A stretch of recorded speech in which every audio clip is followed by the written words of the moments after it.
2 araw na lamang at Pasko na, Meiji. Pero hindi lahat ay nakaredy na sa Christmas celebration at Noche Buena dahil marami sa atin Ako ay yan. talagang mahilig sumabay sa Christmas rush.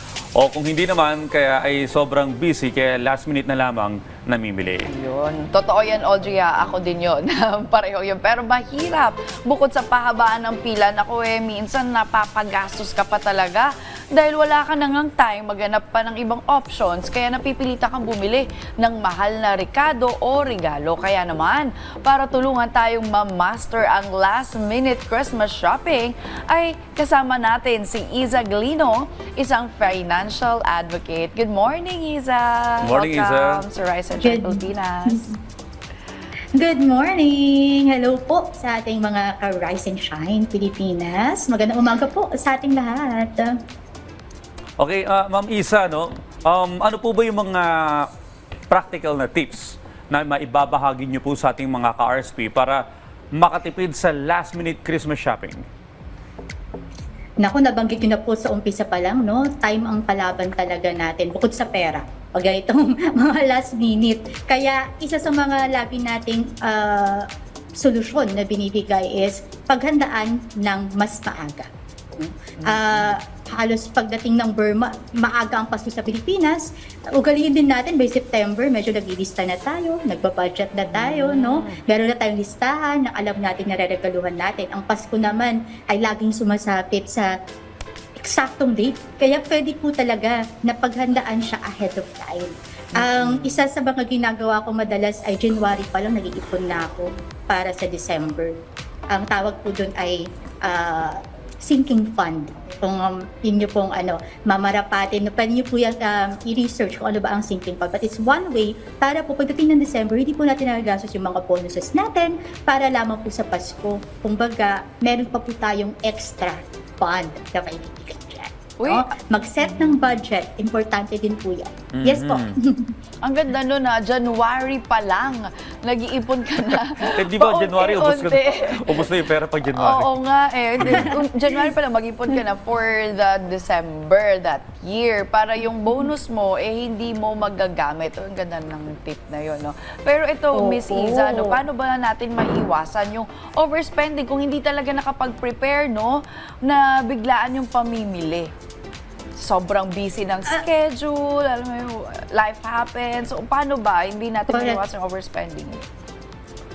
Correct po. Mahirap siya iwasan, mag-overspend, lalo na ang season ng Pasko ay giving. So, gusto mo talaga magbigay ng magbigay. At lagi mo sasabi, minsan lang naman, ngayon, spend na natin, no? Pero lagi po nating tandaan, generosity comes in different forms. Kung hindi po natin kaya maging generous sa regalo natin this year, no? We can be generous with our time, we can be generous with our kindness, with our words, no? Maaari naman po yan. Ngayon po, kung pwede po natin, again, iset lamang ang budget at mag-ikot, no, sa mga pamilihan na kaya yung naset natin na budget para sa mga bibilan natin. Isa pa sa maaaring mangyari ay imbis na lahat sa pamilya, for example, lahat ng regaluhan, is magbunutan na lang kayo para isa na lang yung regaluhan ninyo, no? Isa din yan. Para lahat magkakaroon, pero hindi ganun laki yung presyo para dun sa bawat member ng family. Same, pag mga may barkada tayo, mga kaibigan, no?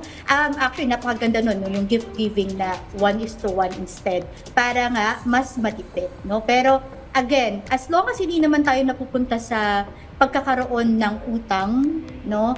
Hopefully, no? Yan ang ating lang talaga iwasan, na mangutang tayo just to cover for our regalo, for our handa. Kasi one time, next year, marami pa tayong pwedeng bawiin na mga regalo sa mga mahal natin sa buhay at handaan, no, na pwede pong pagsaluhan. It's very much fortunate and blessing na po pag sama-sama tayo sasalubungin ng Pasko. Eto, napapansin ko, Meiji at Miss Isa, no? May mga, ganito rin ako dati eh. Yung pupunta ng mall, doon mo palang iisipin yung re-regalo mo, doon mo palang hahanapin, doon ka palang mag-iisip ng idea, ano ba yung pwedeng pangregalo dito, at iisipin mo kung sino-sino pa yung bibigyan mo. So doon nagkukulang yung oras dahil ikot-ikot ka sa mall na wala nangyayari. Ano po ba yung mga tamang mindset at priority para hindi ma-stress sa last-minute shopping at grocery?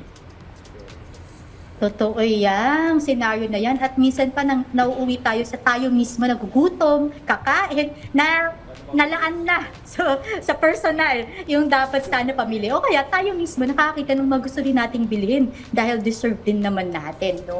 So ako po, paglilista talaga, isa yan. Ako personally mahilig maglista ng mga bagay-bagay. Pero maganda po maglista tayo ng mga bibilhin natin at regaluhan natin at amount no, ng regalo na ibigay natin sa kanila. At isa sa mga maipapayo ko din po ay talagang tingnan, halugugin ang mga stores no na kaya ma-provide yung gusto natin for our loved ones in a fraction of a price no. I know mas maganda po maaga tayo pumunta sa mga stores para po hindi rin tayo nalilimitahan sa oras. Traffic na rin po ngayon no dahil lahat talaga nasa labas. Kaya lahat po ipa-factor in natin. Dito po nga lumalabas yung mas maagang paghahanda sana, no? Kung ngayon po ay nahihirapan na tayo dahil ilang araw na lang, no? Dalawang tulog na lamang.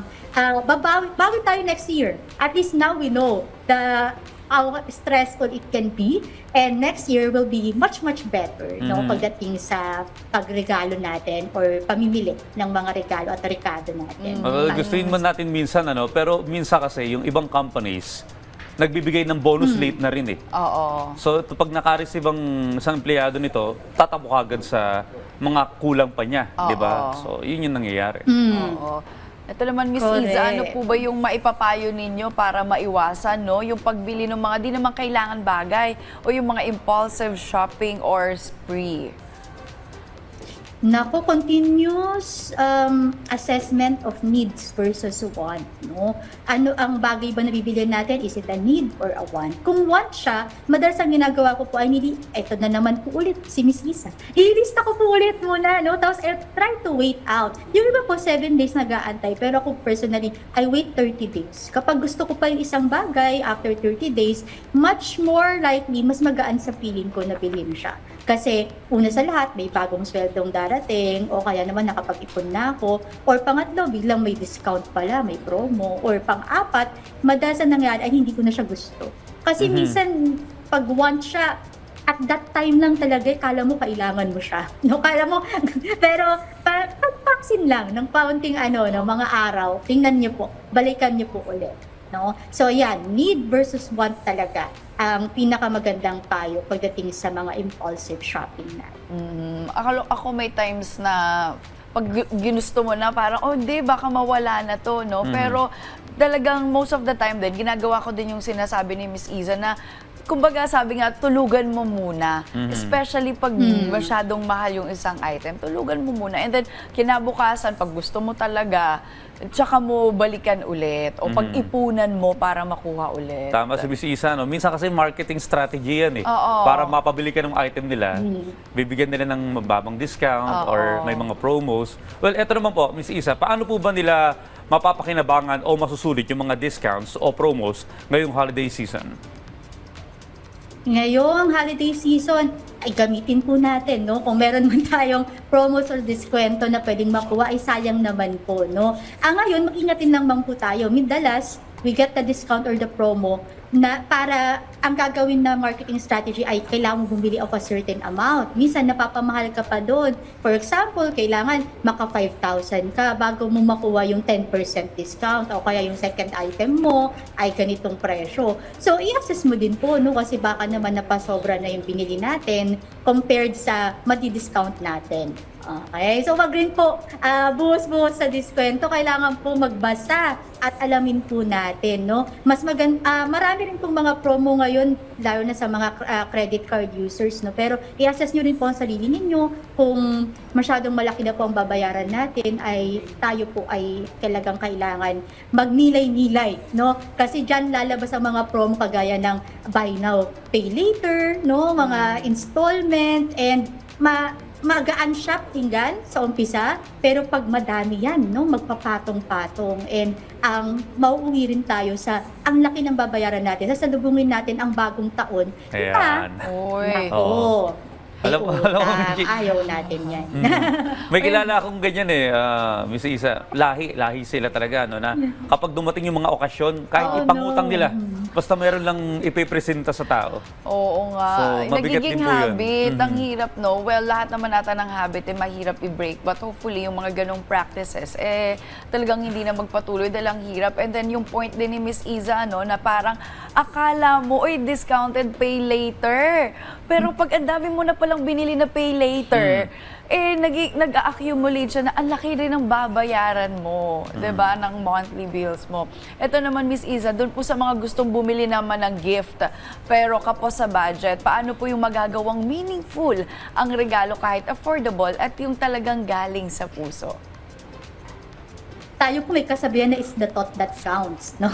Kung as long as maalala mo ang isang tao mabilhan, ibig sabihin talagang kumbaga, malaking parte siya ng iyong buhay, no? I think meaningful gifts comes also with nung bumili tayo, hindi mabigat sa loob natin. If that is the case, no, binili natin siya na maluwag, talagang magaan yung puso natin ibigay yung presyo na yon, I think that is way for me meaningful, no. So maglaan ng budget, and kung yun lang talaga, wag natin i-pressure yung sarili natin dahil sabi ko nga po, no, marami pang pagkakataon na pwede natin sila mabigyan, no. Yung iba nga actually is pinapalampas ang Pasko, nagkakaroon ng bagong taon instead nagbibigay, no, o kaya sa mga birthday, no, ng ating mga kapatid, kaibigan, kamag-anak, yan po, pwede naman po natin silang pawigyan. Pero kung alam po natin na mahigpit ang sinturon, no, or mahigpit ang kumot ngayong Kapaskuhan, ay be generous in other matters, no? Nabanggit ko rin po kanina, on your time, no? Be there, be present during the celebration, be generous with your words, no? With your kindness. Di bumawi po tayo po ang mag-a-arrange ng dinner table, no? And I think people will do appreciate then hindi naman lahat po ang language of love ay gift giving. May iba ang kanilang language of love. No? Ayan, okay. Yun po. Well, kung hindi naman naabot sa Pasko, baka after ng Christmas, sabi nga ni Pwede. Miss Isa, no? Promissory note muna. Sorry, no. Yan din yung gagawin ko actually doon Pwede. naman sa isa kong organization, yung company, since hindi nga talaga ako nakapag-prepare personally and also yung sa work. So, pwede pa, no, mga after Christmas, so holidays pa rin naman hanggang bagong taon. Nangako ka ba? Hindi naman, para sa salamat lang. Pero pwede pa rin. So, no pressure pa rin para sa ating mga kababayan, ka-RSP. And you know, it's a gift na medyo nai-stress ka because it means na meron kang pambili. 'Di ba? Pero kung wala ka naman din talaga, it's okay din. Sinabi nga rin ni Miss Iza, no, yung pagbibigay ng oras, ng serbisyo, ikaw na mag-ayos ng dinner table ninyo, and then your presence, yung effort, yan talaga, yung oras. Pwede din Miss natin Isa, regalo. may tatanong lang ako, no? Kasi, Miss Isa, nung araw, kapag ang nag-budget nanay, talagang alam niya kung magkano lang yung halagang kanyang hawak, naka-itemize ang lahat ng bagay. So, hindi lumalagpas ewan ko sa generation ngayon natin, na bakit kulang, minsan sobra, minsan kulang. So, ano po ba nangyayari? Saan po ba nagkukulang? Na magandang ano po, no? Siguro, again, sabi nga po ni Miss Audrey kanina, no? Madalas, mas mataas na yung buying power natin ngayon. Kaya, akala natin we can spend it all the way, no? I think yung process din nung paglilista, kung hindi natin kung hindi natin lagi titingnan si nanay, hindi tayo sumasama sa pamimili ni nanay, minsan wala tayong awareness na, ang hirap pala nito, no? Kailangan pala magtipid, no? And I think that is the case that we're doing now. Nung tayo na pong tumanda ay hindi na natin nakuha yung gano'n or na-adapt yung ganong paglilista. And hopefully, no, this time around, it can be something that we can do, no? Lalo na sa mga future handaan o kailangan natin pag-ipunan, no? Gandang point. Ayan, mga ka-RSP, kung kaya ay wag nang sumabay sa Christmas rush, pero kung walang choice, ay gamitin nyo yung mga tips na ibinahagi sa atin ni Miss Isa. Muli, maraming salamat po, Ma'am Isa Glino, sa paglalaan ng oras para sa amin ngayong umaga.